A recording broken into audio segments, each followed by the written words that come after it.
런닝머신 없이, 운동 없이 살을 뺄 수 있다고? 왠지 거짓말 같다면 오늘 이 영상을 꼼꼼히 보세요. 실제 저도 약 3주 전부터 이것을 시작해서 운동 1도 안 하고 3kg를 뺐습니다. 같이 시작한 지인분은 심지어 7일 만에 6kg를 감량하기도 하셨죠. 헬스장 6개월 결제해놓고 3번 가고 후회하시는 분들, 2주 동안 닭가슴살만 먹어야지 결심해서 20봉지씩 한 번에 구매했다가 아직도 냉동실에 안 먹은 닭가슴살 넘쳐나는 분들, 그것도 실패해가지고 다이어트 도시락 20개 주문했다가 결국 간식으로 먹어본 분들이 아마 이 영상을 보고 계시지 않을까 싶습니다. 어떻게 이렇게 잘 아냐고요? 저도 그랬거든요. 저는 3교대에 빡센 간호사 생활을 하다가 프리랜서가 되면서 최근에 10kg가 확 찌더라고요. 원래 평소 같았으면 2, 3kg 쪘어도 며칠 덜 먹으면 다시 돌아왔거든요. 그래서 이번에도 그럴 줄 알았는데 이젠 진짜 걷잡을 수 없이 쪄버려서 다이어트를 시작하게 되었습니다. 현재까지 3주간 3kg를 감량했습니다. 그리고 오늘 설명드릴 이것을 하니까 등에 덕지덕지 붙어있던 부유방 군살들이 싹 없어졌어요.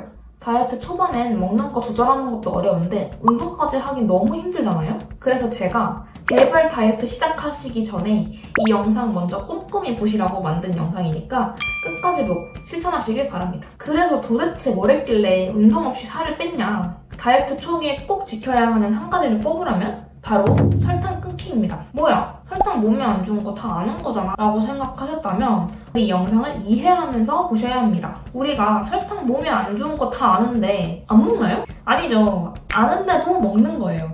저는 그 이유가 다이어트 할 때 설탕을 왜 끊어야 하는지 그 Y에 대해 정확히 알지 못하고 무작정 안 먹기만 해서 그렇다고 생각하거든요. 저도 탄산음료를 밥 먹을 때마다 먹었는데 그때도 살찔 텐데 하면서 먹어서 죽기야 하겠어? 라는 마인드였어요. 그랬던 제가 어떻게 3주간 설탕을 단 한 번도 먹지 않았냐고 물어보신다면 바로 설탕의 심각성에 대해 깨달았기 때문입니다. 오늘 이 내용을 아시면 아마 평소에 마셨던 바닐라 라떼, 초코라떼, 음식에 묻어있는 각종 소스들 그냥 저절로 먹기 싫어질 거예요. 이걸 이해하지 않고 무작정 굶는 다이어트 하다가 실패하면 결국 내 의지력이 약한 거야 이러면서 나를 자책하게 되거든요. 자존감이 낮아지는 다이어트 절대 해서는 안 됩니다. 그래서 저는 공부하고 이해하는 다이어트 방법을 선택했어요.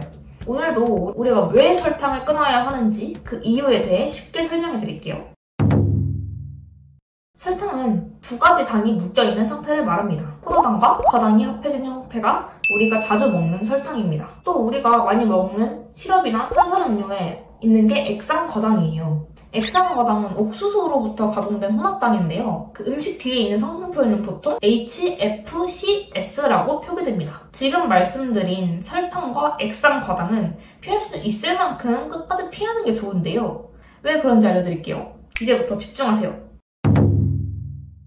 설탕은 먹으면 몸에서 포도당과 과당으로 분해됩니다. 먼저 포도당이 어떻게 분해되는지 알려드릴게요. 피 속에 포도당이 생기면 췌장이라고 하는 장기에선 인슐린이라는 병사들을 피 속에 배치해요. 그래서 포도당이 몸속의 세포에 쏙쏙 들어가게 해서 에너지 연료로 쓰일 수 있도록 도와줍니다. 이 인슐린 병사들 덕분에 우리는 당뇨가 걸리지 않는 것이죠. 만약 오늘 에너지를 쓸 만큼 썼는데 아직도 포도당이 남았다면 어떻게 될까요? 그러면 그 포도당들은 언제든지 연료로 쓰일 수 있도록 간에서 글리코겐이라는 이름으로 바뀝니다. 혹시나 포도당이 부족한데 에너지를 써야 하는 순간이 왔다 하면 바로 간에 있는 글리코겐을 포도당으로 바꿔서 쓰게 됩니다. 글리코겐에 저장하고도 넘치는 포도당은 어디로 갈까요? 우리가 그토록 빼고 싶은 지방이 됩니다. 지방이 되어서 겨울에도 춥지 않게 통통한 몸을 만들어줍니다. 여기까지는 포도당의 여정이었는데요. 근데 설탕이 분해되면 포도당이랑 또 한 가지가 더 만들어진다고 했죠? 뭔지 기억하시나요? 바로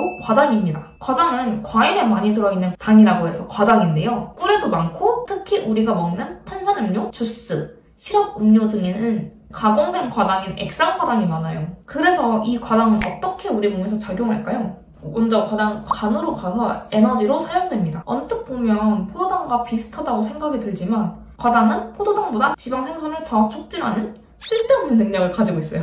심지어 포도당까지 끌어들여서 에너지로 쓰지 말고 지방으로 저장하라고 이렇게 계속 꼬드깁니다. 거기다가 피 속의 당을 없애주는 인슐린 병사들을 방해하죠.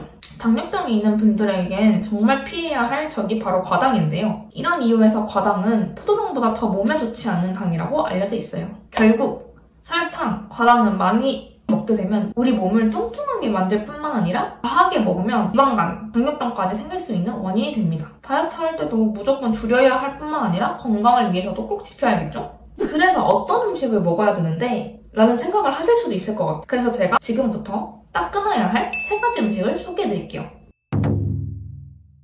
바로 음료, 소스, 과일입니다. 첫 번째로 요즘 사람들이 가장 많이 마시는 탄산음료와 카페인이 있는 시럽형 음료들은 가장 먼저 끊어야 할 음식입니다. 우리가 달다고 느끼는 음료에는 모두 설탕이 엄청 많이 들어가 있어요.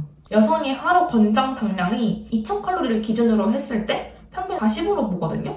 근데 코카콜라는 작은 거 한 캔 마시면 거의 하루 권장량이 끝나고요. 포카리 스웨트는 그나마 9g으로 낮긴 하지만 이것도 작은 캔 기준인데다가 다이어트 하는 분들은 당을 20 이하로 제한하기 때문에 이미 이거 한 캔만 마셔도 하루에 반절의 당량을 채운 셈이죠.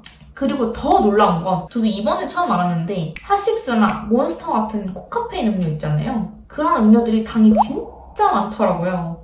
250ml에 29g이나 들어있었어요. 시험기간에 잠 안 자려고 핫식스 마시는 분이 있다면 차라리 아메리카노로 변경하시는 걸 추천드립니다. 아침에 매일 카페에서 달달한 음료를 드시거나 점심 먹고 디저트를 즐겨 드셨던 분들이 있다면 이것만 끊으셔도 살은 무조건 빠지실 거예요. 두 번째로 끊어야 할 음식은 소스인데요. 거의 모든 음식에 양념이 있죠? 생각보다 한식에도 대부분의 반찬, 음식이 양념이 들어가 있어요. 소스에도 당이 많아서 소스만 빼고 먹어도 다이어트에 효과가 있는데요. 저희가 자주 먹는 소스 3가지를 비교해봤습니다. 케찹, 고추장, 데리야끼 소스 모두 100g당 어마무시한 당이 들어있더라고요. 여성의 하루 권장 당량이 40g이라고 말씀드렸는데요. 고추장 100g이 종이컵 반컵 정도 되거든요. 고추장 반컵만 먹어도 하루 당 섭취량을 채웠다고 볼 수 있습니다. 기본적으로 양념된 한식에는 고추장 100g이 무조건 들어가잖아요. 이 소스만 빼도 다이어트는 성공하신 겁니다. 마지막으로 과일을 줄여야 합니다. 물론 과일에는 몸에 좋은 식이섬유도 있지만 당의 한 종류를 과당이라고 부를 만큼 당도 엄청나게 많은 게 과일입니다. 특히 부모님 세대에는 과자나 탄산음료는 달다고 안 먹으면서 몸에 좋은 음식이라면서 과일을 매일 드시는 분들이 계신데요. 하지만 과당이야말로 비만, 당뇨의 원인이 됩니다. 앞서 말씀드린 대로 다른 당들에 비해 지방 생산을 촉진시키고 인슐린 병사들의 세력을 약하게 만들기 때문이에요. 사람들이 자주 먹는 과일 3개에 들어있는 당을 조사해봤는데요. 아침에 먹으면 건강에 좋다고 유명한 사과의 당이 다른 과일의 당보다 높은 편이었어요. 과일을 좋아하신다면 아침에 사과 1개를 다 먹는 것보다 4분의 1 쪽만 드시는 걸 권유드립니다. 혹시 부모님 중에 과일을 정말 좋아하셔서 매일 드신다 하면 이 영상 꼭 공유해드리세요. 나이가 들수록 당뇨병은 더 조심해야 하는 거 아시죠? 그러면 오늘 내용을 정리해보겠습니다. 첫 번째, 설탕, 액상과당을 끊어야 한다. 설탕이나 액상과당은 에너지 연료로 쓰이다가 결국 지방으로 저장되는 애들이고 심지어 지방 생성을 더 촉진시키기도 할 뿐더러 당뇨병 같은 합병증까지 유발한다고 말씀드렸죠? 두 번째, 오늘부터 음료, 소스, 과일 3가지 딱 끊어봅시다. 이 3가지는 평소에 자주 먹지만 당이 많은 음식으로 꼽히는데요. 딱 한 달만 끊어보세요. 아마 여러분의 살은 무조건 빠질 수밖에 없습니다. 저는 최종적으로 현재 저탄고지 다이어트로 정착해서 진행 중인데요. 결국 탄수화물도 분해되면 포도당이 되고 남은 것들은 지방으로 쌓이게 되잖아요. 당을 절제하는 시기를 한 달째 진행 중입니다. 실제로 운동 하나도 하지 않았고 탄수화물, 당을 거의 먹지 않은 시기로만 바꿨는데도 3kg가 빠진 상태입니다. 배고프지 않고 지속 가능한 다이어트여서 저는 꾸준히 해보려고 하는데요. 그래서 저탄고지 다이어트에 대한 제가 공부한 내용 그리고 식단, 제품 추천 등을 이 채널에 담아보려고 합니다. 혹시 제가 현재 하고 있는 저탄고지 다이어트에 대해 궁금하시다면 오른쪽 상단의 영상을 참고해주세요. 제가 저탄고지 식단을 선택한 이유에 대해 자세히 설명해 놨습니다. 그럼 오늘도 영상 봐주셔서 감사합니다.